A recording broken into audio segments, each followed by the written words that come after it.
తాకట్టులో ఉన్న బంగారాన్ని విడిపించి ఆ రోజున్న మార్కెట్ ధర కట్టి మిగిలిన డబ్బును మీకు అందిస్తుంది కొమ్మూరి గోల్డ్.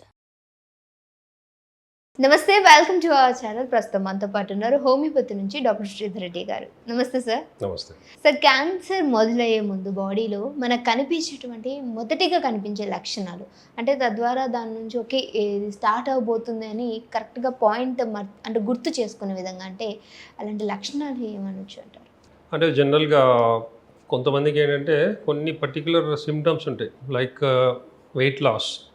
ఇప్పుడు మామూలుగా మనం వెయిట్ తగ్గాలని డైట్ మెయింటైన్ చేసి వెయిట్ లాస్ అవ్వడం వేరే, అలాంటివి ఏం ప్రయత్నం చేయకుండానే వెయిట్ లాస్ అవుతుంది కంటిన్యూగా.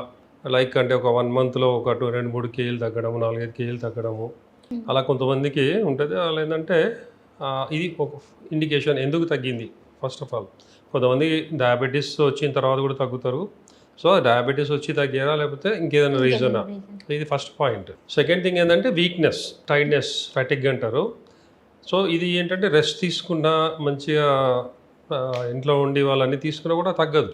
సో చాలామంది కానీ బాగా టైర్డ్ అయిపోయి రెస్ట్ తీసుకుంటే ఒకరోజు మంచిగా హెల్తీగా ఫ్రెష్గా అయిపోతారు. బట్ వీళ్ళకి ఏంటంటే కంటిన్యూగా టైర్డ్నెస్ ఫీలింగ్, ఫ్యాటిగ్ ఫీలింగ్ ఉంటుంది. సో ఎంత రెస్ట్ తీసుకున్నా వాళ్ళు జ్యూసెస్ తాగినా ఏది తాగినా కూడా కొద్దిగా ఏదో టెంపరీ తగ్గినట్లు ఉంటుంది, కానీ ఆ వీక్నెస్, ఆ ఫెటిగ్ అనేది అలాగే ఉంటుంది.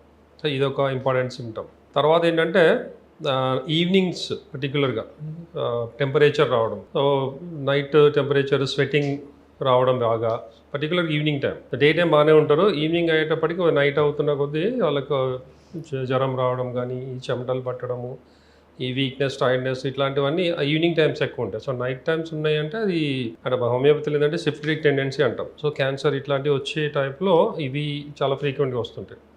సో అది కూడా ఒకసారి ఎప్పుడో వచ్చిందంటే ఓకే, బట్ రిపీటెడ్గా ఇవన్నీ కూడా రిపీటెడ్గా అవుతున్నాయి అంటేనే దాని మీద ఏదో సంథింగ్ ఇంటర్నల్గా డ్యామేజ్ జరుగుతుంది అనేది అర్థం చేసుకోవాలి. పర్టికులర్ ఈ క్యాన్సర్ ఇట్లాంటివి ఈ ఇండికేషన్స్ ఉంటాయి. ఇంకేంటంటే కొంతమందికి స్వెల్లింగ్ రావడం కానీ, కొన్ని పర్టికులర్ ఆర్గన్స్ ఇలాంటివి ఉంటాయి. పర్టికులర్ స్వెల్లింగ్స్ ఉండి టెండర్నెస్ అంటే కొద్దిగా టచ్ చేస్తే పెయిన్ రావడము, ఇలాంటివి ఉన్నాయి. ఫ్రీక్వెంట్గా అలాగ అవుతుంది అనేటప్పుడు కూడా ఆ పర్టికులర్గా ఏమైంది అనేది టెస్ట్ చేయించుకోవాలి, నెగ్లెక్ట్ చేయకూడదు.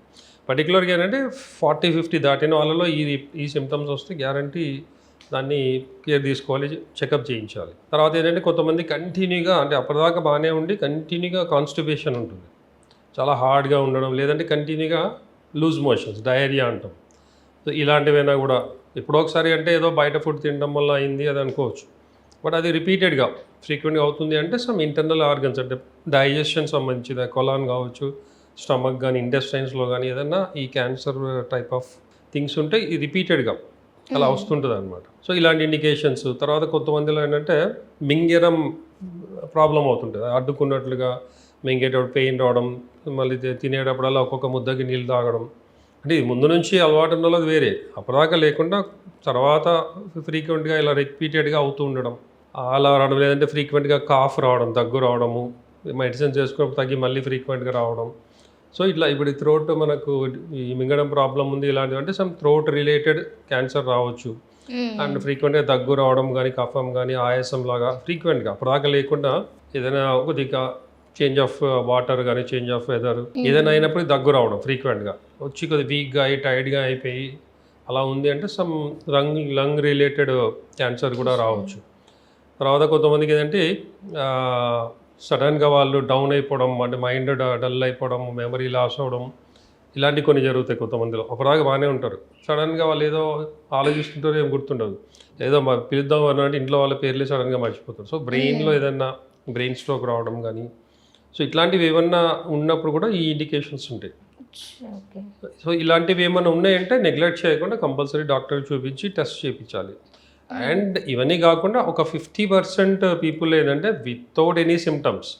ఎప్పుడు వస్తాయి సిమ్టమ్స్ అంటే అడ్వాన్స్ స్టేజ్ వచ్చేంత వరకు సిమ్టమ్సే కనబడవు.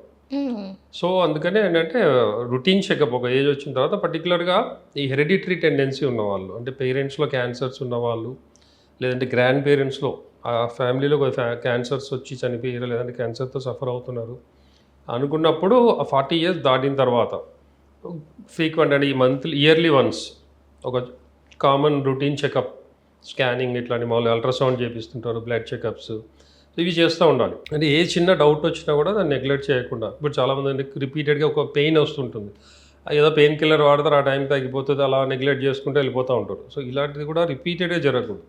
ఎప్పుడో ఒకసారి వచ్చింది, ఏదో దెబ్బ తగిలింది, లేదా టైర్డ్ అయ్యాము, ఇంకేదో రీజన్, ఆ పెయిన్ కిల్లర్ వాడి తగ్గిపోయింది, ఓకే. బట్ మళ్ళీ మళ్ళీ రిపీట్ అవుతుంది అంటే నెగ్లెక్ట్ చేయకూడదు. సో ఇలాంటప్పుడే కేర్ తీసుకోవాలి. అండ్ ఇనీషియల్గా క్యాన్సర్ మనకు ఫైండ్ అవుట్ అయ్యింది ఇనీషియల్ స్టేజ్లో అంటే 100% హోమియోపతిలో అయితే మేము ఇచ్చే ట్రీట్మెంట్ వలన వితిన్ 6 months కంప్లీట్ క్యూర్ అవుతుంది, ప్రివెంట్ కూడా అవుతుంది. ఉన్న ప్రాబ్లం ఇనీషియల్ స్టేజ్లో అయితే క్యాన్సర్ క్యూర్ అవుతుంది, అండ్ ఫ్యూచర్లో రాకుండా కూడా ప్రివెంట్ అయ్యే మెడిసిన్స్ ఉన్నాయి మా దగ్గర. సో అందుకే నెగ్లెక్ట్ చేయకూడదు. అండ్ హెరిడిటరీ టెండెన్సీ ఉన్న వాళ్ళు 100% నెగ్లెక్ట్ చేయకూడదు. సో ఇవి కొన్ని సిమ్టమ్స్ అండ్ కొన్ని జాగ్రత్తలు. అండ్ కొంతమందికి అది అడ్వాన్స్ స్టేజ్ వచ్చేంత వరకు, వాళ్ళు థర్డ్ స్టేజ్ వచ్చిన తర్వాతనే సిమ్టమ్స్ వస్తాయి. అలాంటప్పుడు కొద్దిగా కష్టం అవుతుంది. బట్ అలాంటి కండిషన్లో కూడా ఏంటంటే హోమియోపతిలో మేము ఇచ్చిన దాని ద్వారా అడ్వాన్స్ కాకుండా, అంటే థర్డ్ స్టేజ్లో ఉందనుకోండి సపోజ్, అది అక్కడ ఆగిపోతుంది మా మెడిసిన్ ద్వారా. అంతకంటే సివియర్ కాకుండా అలా ఆగిపోయి మెల్లమెల్లగా దాన్ని రివర్స్ అంటే తగ్గడం ఛాన్స్ ఉంటుంది. బట్ టైం పడుతుంది. అండ్ ఈవెన్ ఇంకా లాస్ట్ మూమెంట్లో ఉన్నారు, హార్డ్లీ ఇప్పుడు హాస్పిటల్లో చెప్తారు 1 month కంటే ఎక్కువ టైం లేదని. అలాంటి వాళ్ళు కూడా మా దగ్గరకు వచ్చిన తర్వాత 4-5 years బతికిన వాళ్ళు ఉన్నారు. సో లైఫ్ స్పాన్ పెరుగుతుంది గ్యారంటీ. సో దాంతోపాటు ఏంటంటే మేము కొన్ని డైట్ చెప్తాము, కొన్ని ఏమేమి చేయాలి, ఎలా మెయింటైన్ చేయాలి, ఇది ఫాలో అయితే 100% క్యాన్సర్ని కూడా మనం ప్రివెంట్ చేయొచ్చు. అంటే ముందుగానే దీన్ని గుర్తించామంటే నిజంగానే చాలా వరకు తగ్గే అవకాశం ఉందంటారా సార్? 100%. మనకి బిఫోర్ తెలిస్తే ఈవెన్ సిమ్టమ్స్ స్టార్ట్ అవుతూనే క్యాన్సర్ వచ్చేది ఉంది అన్నప్పుడు కూడా మనం ప్రివెంట్ చేయొచ్చు. ఆల్రెడీ స్టేజెస్ నుంచి ఇనీషియల్ స్టేజ్లో ప్రైమరీ స్టేజ్ ఏదైతే ఉంటుందో గ్యారంటీ 100% తగ్గుతుంది. సెకండ్ అండ్ థర్డ్ స్టేజ్ లేదంటే ఛాన్సెస్ ఉంటాయి, బట్ తక్కువ. అడ్వాన్స్ స్టేజ్లో చాలా కష్టం. అది క్యూర్ కాదు, బట్ దాన్ని మెయింటైన్ చేస్తూ లైఫ్ ఎక్స్టెండ్ అయ్యే ఛాన్సెస్ ఉన్నాయి హోమియోపతి. ఓకే, ఒకవేళ లైఫ్ ఎక్స్టెండ్ చేసుకోవాలి అని అంటే అడ్వాన్స్ స్టేజ్లోనే దీన్ని గుర్తించగలిగితే మ్యాక్సిమం ఎంతవరకు సార్ దీన్ని? అదే చెప్తాను కదా, ఈవెన్ 1 monthలో చనిపోతారు అనే వాళ్ళు 5 years ఉన్నారు మా దగ్గర నా ట్రీట్మెంట్ తీసుకొని. సో అది అంటే అందరిలో అలా అవుతుందని కాదు, మినిమం అయితే 1 monthలో పోతారనే వాళ్ళు 2 years అయితే గ్యారంటీ మా దగ్గర. హ్యాపీగా అది కూడా ఏదో బతకారంటే అంటే బెడ్ మీద అట్లా కాకుండా వాళ్ళ పనులు వాళ్ళు చేసుకుంటూ పెయిన్స్ కానీ ఇట్లాంటివి ఏం లేకుండా ఒక 2-3 years గ్యారంటీ ఉంటారు. Okay, thank you so much sir, మంచి ఇన్ఫర్మేషన్.